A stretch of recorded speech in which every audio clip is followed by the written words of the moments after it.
Welcome back. تو باسط صاحب، break سے پہلے میں نے ناظرین کو اناؤنس کیا کہ ہم فیلڈ مارشل عاصم منیر صاحب کے دوروں کا احوال آپ کے ساتھ شیئر کریں گے. سو جا رہے ہیں وہ سری لنکا اور اس کے بعد Indonesia. So why the choice of these two particular countries? جنوبی ایشیا کیوں اتنا خاص رہا پاکستان کے لیے ابھی، اور خاص طور پر اس وقت میں فیلڈ مارشل کا وہاں جانا؟ اچھا رپورٹس ہیں، ابھی ہم اس کو کنفرم تو نہیں کر سکتے، لیکن جو اخباری خبریں ہیں معلوم ہوئی ہیں اس میں تو یہی ہے کہ فیلڈ مارشل عاصم منیر 21 جولائی کو سری لنکا کا دورہ کریں گے. اس کے بعد پھر جو 25-26 جولائی کو وہ انڈونیشیا جائیں گے. اچھا، military diplomacy over all diplomacy کا ایک بڑا اہم جز بن چکا ہے جی. اور اگر آپ بھارت کا میڈیا دیکھیے تو فیلڈ مارشل کی جو ملاقات ہوئی پریزیڈنٹ ٹرمپ سے، اس کے بعد سے تو مجھے لگتا یہ ہے کہ جب پاکستان کی بات آتی ہے تو فیلڈ مارشل کے علاوہ بھارت کے میڈیا کے پاس اور کوئی بات ہی نہیں ہوتی. بالکل. اور صبح و شام وہ یہی وینم اسپیو کرتے ہیں اگینسٹ ہم، اور یہ ان کا ایک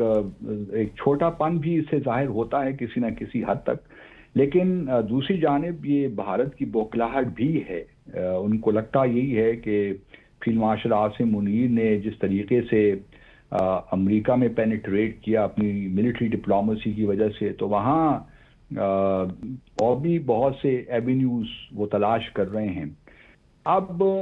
ساؤتھ ایشیا کے جو ممالک ہیں وہ ہمارے لیے بڑی اہمیت رکھتے ہیں، اس میں تو قطعاً کوئی شک نہیں ہونا چاہیے. اور اس وقت جو گلوبل اور ریجنل ڈائنامکس ہیں اس میں اگر آپ دیکھیے تو جنوبی ایشیا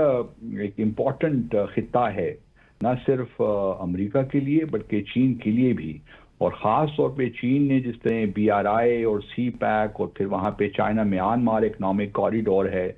یہ تمام وہ انیشیٹوز ہیں جس سے جنوبی ایشیا کی اہمیت کا آپ کو اندازہ ہو سکتا ہے. اور چونکہ ٹریڈیشنلی اسپیکنگ بھارت کی ہمیشہ سے یہ کوشش رہی ہے کہ وہ اس خطے میں ایک اپنا اثر و رسوخ قائم کرے تاکہ کسی اور پاور کو یہاں جگہ نہ ملے، تو اس نے کبھی بلی کیا اپنے چھوٹے ہمسایہ ممالک کو، کبھی ان کو ایڈ بھی دی، اسسٹنس بھی دی، کبھی ان پہ چڑھائی بھی کر دی، اپنی فوجیں بھی بھجوا دی، کبھی ان کو دہشت گردی کر کے ڈی اسٹیبلائز بھی کیا. تو بھارت کا ایک رویہ رہا. اور پھر 1985 میں ہم نے دیکھا کہ ایک سارک آرگنائزیشن بنی جس کا ایک شاید یہ بھی تھا کہ جتنے بھی جنوبی ایشیا کے ممالک ہیں وہ یکجا ہو جائیں اور بھارت بھی اس میں شامل ہو، لیکن وہ بھارت کو ایک کلیکٹیولی اس کو کاؤنٹر کریں. اب یہ جو ہمارے فیلڈ مارشل جا رہے ہیں سری لنکا کے ساتھ ہمارے ٹریڈیشنلی بڑے اچھے تعلقات رہے ہیں، اور خاص طور پہ سری لنکا کی جو بھی حکومت آئی ہے اور سری لنکا کے عوام، انہوں نے ہمیشہ پاکستان کو بڑی عزت کی نگاہ سے دیکھا ہے، کیونکہ ہم نے سری لنکا کی بہت مدد کی. جو ان کے ٹائمل ٹائیگرز تھے جن کو بھارت کی سپورٹ حاصل تھی اور جو جفنا کو سری لنکا سے الگ کرنا چاہتے تھے، اور وہاں پہ دہشت گردی زوروں پہ تھی پورے سری لنکا میں، تو ہم نے کاؤنٹر ٹیررزم میں سری لنکا کی بھرپور مدد کی. تو آج تک بھی کوئی بھی پریزیڈنٹ آئے، کوئی بھی حکومت ہو، سری لنکا اس بات کو نہیں بھولتے کہ مشکل وقت میں پاکستان سری لنکا کے ساتھ کھڑا رہا. اور آج جو نئے پریزیڈنٹ ڈسنائکے آئے ہیں وہ بھی اس بات کے معترف ہیں کہ پاکستان نے بڑی مدد کی سری لنکا کی. اچھا، اب چونکہ ڈائنامکس تبدیل ہو رہے ہیں ریجن میں بھی، اس طرح میں نے پہلے کہا ڈائنامکس تبدیل ہو رہے ہیں، تو بھارت بھی بڑا ایکٹیو ہے کہ جنوبی ایشیا میں جو تھوڑا بہت اس کا انفلوئنس رہ گیا ہے، کیونکہ ایک طرف بنگلہ دیش ہے، بنگلہ دیش کے ساتھ تعلقات کی نوعیت بھی آپ جانتے ہیں، پاکستان کے ساتھ تو ویسے ہی تعلقات ٹھیک نہیں ہیں. تو وہ نہیں چاہتا کہ سری لنکا ان کے ہاتھ سے کہیں نکل جائے، کیونکہ چین نے پچھلے کچھ سالوں میں جب سے BRI کا انیشیٹو شروع ہوا ہے، چین نے سری لنکا میں کافی انویسٹ کیا ہے. اور ہمبنٹوٹا جو پورٹ ہے وہ بھی چین کو تقریباً 99 سال کی لیز پہ ملی ہوئی ہے. تو کافی کچھ ہے، لیکن یہ یاد رہے کہ سری لنکا کو بھی تھوڑا بہت اندازہ ہے اپنی اسٹریٹجک لوکیشن کا، تو وہ بھی اپنے کارڈز بڑے اچھے طریقے سے کھیل رہے ہیں. مثال کے طور پر جو نئے پریزیڈنٹ آئے ہیں دیسنائے کے پچھلے سال، انہوں نے جو پہلا دورہ اپنا باہر دنیا کا کیا وہ بھارت کا تھا، اور بھارت وہ گئے تھے دسمبر میں، اس کے بعد پھر وہ جنوری میں چائنا چلے گئے تھے، اور پھر مودی صاحب نے ابھی اپریل میں اس سال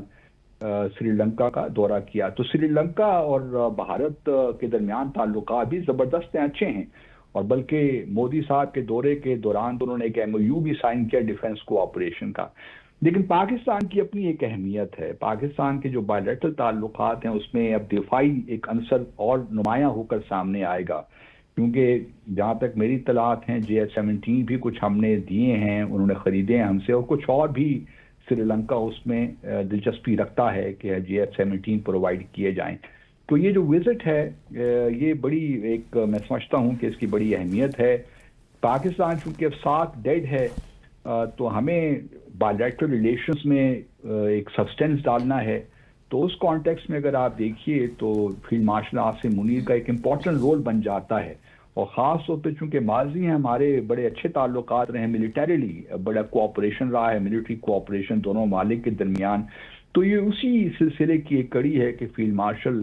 عاصم منیر جا کر اس تعلق کو مزید بہتر بنائیں، اس کو مزید آگے لے کر چلیں، اور کن کن ایریاز میں۔ اور ہمارا کوئی یہ ڈیزائن نہیں ہے کہ ہم کسی انڈیا کے خلاف یہ کام کر رہے ہیں، ہمارے اپنے تعلقات ہیں، اور ہم جو بھی ہے سری لنکا کی خواہشات کے مطابق ہی، اور ہم دونوں ممالک کی خواہشات کے مطابق اور آبجیکٹیوز کے مطابق ہی معاملات آگے چلیں گے، بٹ یہ ہمارا ریلیشن شپ کسی تھرڈ پارٹی کے خلاف نہیں ہے۔ اس کے بعد آبویسلی جو ہے فیلڈ مارشل انڈونیشیا بھی جائیں گے۔ انڈونیشیا مسلمان دنیا کا سب سے بڑا ملک ہے آبادی کے لحاظ سے، اور آسیان کا ایک اہم ممبر ہے، کیونکہ جکارتا ہی میں آسیان جو ایک بڑی آرگنائزیشن ہے 10 ممالک کی، ساؤتھ ایسٹ ایشین نیشنز کی، وہاں اس کا ہیڈ کوارٹرز بھی وہیں پہ ہے۔ اور ماضی میں ہم نے بہت کوشش کی کہ ہم فل ڈائیلاگ پارٹنر بن جائیں آسیان کے، لیکن ایک دو ممالک نے پاکستان کی فل ڈائیلاگ پارٹنرشپ کی مخالفت کی ہے، اس میں سنگاپور سر فہرست ہے، اور کسی حد تک میں سمجھتا ہوں لاؤس یا ویتنام بھی ہیں، لیکن انڈونیشیا نے ہماری فل پارٹنرشپ ممبر اس کو ایکسیپٹ کیا ہوا ہے۔ تو انڈونیشیا کا جہاں تک معاملہ ہے یہ بھی اپنے ناظرین کو بتاتے چلیں کہ جنوری میں اس سال انڈونیشیا کے جو پریزیڈنٹ ہیں انہوں نے بھارت بھی آنا تھا اور پاکستان بھی، لیکن بھارت نے آبجیکشنز وہی ریز کیے کہ جی آپ ہائیفنیٹ نہیں کر سکتے پاکستان اور بھارت کو، تو پھر یہ جو دورہ ہے انڈونیشیا کے پریزیڈنٹ کا یہ ملتوی کرنا پڑے گا۔ تو میرے خیال میں فیلڈ مارشل کا جو دورہ ہے انڈونیشیا کا وہی بڑا ایک لحاظ سے بر وقت ہے، کیونکہ جو ایک پہلے تو ہم یہ بھی کوشش ہونی چاہیے کہ انڈونیشین پریزیڈنٹ پاکستان کا جلد سے جلد دورہ کریں، اور پھر جو ملٹری کوآپریشن ہے بٹوین پاکستان اور انڈونیشیا وہ بھی اپنے طور ایک اہم جزو ہے ہمارے تعلقات کی، اور انڈونیشیا بھی شاید کچھ انٹرسٹ رکھتا ہے JF-17 میں۔ مین وائل انڈونیشیا کا ماضی میں کچھ انٹرسٹ رہا ہے بھارت کے Akash air to air missile میں بھی، لیکن اس میں اب جو ہے ابھی ریسنٹلی پہلگام واقعے جنگ کے بعد پاکستان بھارت کے اس میں تھوڑا سا انٹرسٹ کم ہوا ہے انڈونیشیا کا۔ تو دونوں وزٹس اپنے اپنے طور پہ ایک ساؤتھ ایشیا کے کانٹیکس میں اور دوسرا ساؤتھ ایسٹ ایشیا کے کانٹیکس میں بہت اہم ہیں، اور مجھے امید ہے کہ فیلڈ مارشل عاصم منیر جس طرح انہوں نے امریکہ میں ایک انگریس کی سسٹم کے اندر رہ کر، اسی طرح سری لنکا میں بھی تو بہت اپرچونٹیز ہیں، لیکن انڈونیشیا میں بھی یہ پاسبلٹیز موجود ہیں کہ وہ نہ صرف ملٹری ٹو ملٹری ریلیشن شپ پہ بات کریں، بلکہ جو پولیٹیکل ریلیشن شپ ہے، اور خاص طور پہ آسیان کے ساتھ جو ہمارا فل ڈائیلاگ پارٹنرشپ ہے، اگر یہ ہو جاتی ہے تو نتھنگ لائک دیٹ، کیونکہ دونوں جو ہیں تعلقات میں۔ اس سے پہلے بھی ایک بات اور بھی یاد دلاتا چلوں کہ کچھ دنوں پہلے ہی آسیان کی سمٹ بھی ہوئی تھی جس میں ہمارے فارن منسٹر نے شرکت کی تھی، اور ادھر اور بہت سے ممالک بھی تھے، اور وہاں پہ ان کی ملاقاتیں بھی ہوئیں مارجنز پہ، اور اس سے بھی کچھ ہمیں پازیٹیو اشارے ملے ہیں کہ اب آسیان جو ہے وہ پاکستان کی جو ساتھ ایک تعلق ہے اس کو انہانس کرنے میں، بڑھانے میں، ایلیویٹ کرنے میں دلچسپی رکھتا ہے. تو اب اس پروسیس کو ہمیں جاری رکھنا چاہیے، اور مجھے امید ہے کہ اس وزٹ سے بہتر نتائج سامنے آئیں گے، کیونکہ فیلڈ مارشل جو ہیں عاصم منیر، ان کی اپنی ایک اہمیت ہے ہمارے سسٹم کے اندر بھی، اور پھر جس طریقے سے وہ ملٹری ڈپلومیسی کر رہے ہیں وہ بڑی ایفیکٹو ثابت ہوئی ہے. اور ہم یہی امید کرتے ہیں کہ اس دونوں دوروں سے کچھ بہتر چیزیں سامنے نکلیں گی، نہ صرف بائیلیٹرل تعلقات میں بلکہ ان ریجنز کے حوالے سے. اور یہ بھی یاد رہے کہ انڈونیشیا ابھی حال ہی میں اس کو برکس کی ممبرشپ بھی ملی ہے. جی پہلی دفعہ اس نے اپنے برازیل میں برکس کی میٹنگ میں ایز فل ممبر پارٹیسپیٹ کیا ہے. تو چونکہ برکس میں ہم نے بھی ایک درخواست دے رکھی ہے 2023 میں، تو اس کانٹیکس میں بھی